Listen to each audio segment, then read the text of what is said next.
സുന്ദര സ്വപ്നങ്ങൾക്ക് മാറ്റുകൂട്ടാൻ നിങ്ങൾക്കൊപ്പം bride and groom makeup, skin care, hair care, body care, കുറഞ്ഞ ചിലവിൽ ബ്യൂട്ടീഷ്യൻ കോഴ്സസ്, എല്ലാവിധ അത്യാധുനിക സൗകര്യങ്ങളോടും കൂടി ഏറ്റവും നൂതനമായ ടെക്നിക്കുകൾ ഡേ ബൈ ഡേ അപ്ഡേറ്റ് ചെയ്ത് ആളുകളിലേക്ക് എത്തിക്കുന്നു. ആംബാഡി ബ്യൂട്ടി ലൗഞ്ച്, ചാത്തന്നൂർ. കല്ലുവാതുക്കലിൽ വയോധികനെ പണിതീരാത്ത കെട്ടിടത്തിൽ മരിച്ച നിലയിൽ കണ്ടെത്തി. കല്ലുവാതുക്കൽ പഞ്ചായത്ത് ഓഫീസിന് സമീപമുള്ള പണിതീരാത്ത ബഹുനില കെട്ടിടത്തിൽ വയോധികനെ രക്തം വാർന്ന മരിച്ച നിലയിൽ കണ്ടെത്തി. പാരിപ്പള്ളി പുലിക്കുഴിക്ക് സമീപം തൊളിക്കോട് ചരിവിള വീട്ടിൽ 65 വയസ്സുള്ള രവീന്ദ്രനാണ് മരിച്ചത്.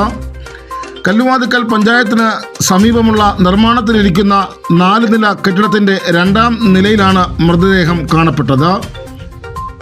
ഞായറാഴ്ച രാവിലെ 6:30യോടെയാണ് സംഭവം പുറത്തറിയുന്നത്. കെട്ടിട ഉടമ പ്രഭാത സവാരി കഴിഞ്ഞ ശേഷം കെട്ടിടത്തിൻ്റെ മുകൾ നിലയിൽ പരിശോധിക്കാനായി എത്തിയപ്പോഴാണ് രക്തം വാർന്ന നിലയിൽ മൃതദേഹം കിടക്കുന്നത് കണ്ടത്. ഉടൻ തന്നെ പാരിപ്പള്ളി പോലീസിൽ വിവരമറിയിച്ചു. മൃതദേഹത്തിന് സമീപം രക്തം തളം കെട്ടി നിന്നിരുന്നു.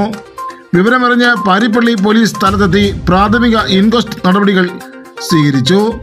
തുടർന്ന് ബന്ധുക്കളെ വിവരമറിയിക്കുകയും അവർ സ്ഥലത്തെത്തി മൃതദേഹം രവീന്ദ്രൻ്റേതാണെന്ന് തിരിച്ചറിയുകയും ചെയ്തു. കൊല്ലത്ത് നിന്ന് ഡോഗ് സ്ക്വാഡ് സ്ഥലത്തെത്തി പരിശോധന നടത്തി. ഫിംഗർ പ്രിന്റ് വിഭാഗവും ഫോറൻസിക് ഉദ്യോഗസ്ഥരും കെട്ടിടത്തിനുള്ളിൽ നിന്നും നിർണായക തെളിവുകൾ ശേഖരിച്ചിട്ടുണ്ട്. അന്വേഷണം പുരോഗമിക്കുന്നു. രവീന്ദ്രൻ സ്വന്തം വീടും കുടുംബവും വിട്ട് കല്ലുവാതുക്കലും പാരിപ്പള്ളി പ്രദേശങ്ങളിലൊക്കെ അലഞ്ഞു തിരിഞ്ഞ് നടക്കുകയാണെന്ന് നാട്ടുകാർ പറയുന്നു. വൈകുന്നേരമാകുമ്പോൾ ആളൊഴിഞ്ഞ കെട്ടിടങ്ങളിൽ കിടക്കുന്നത് പതിവാണ്.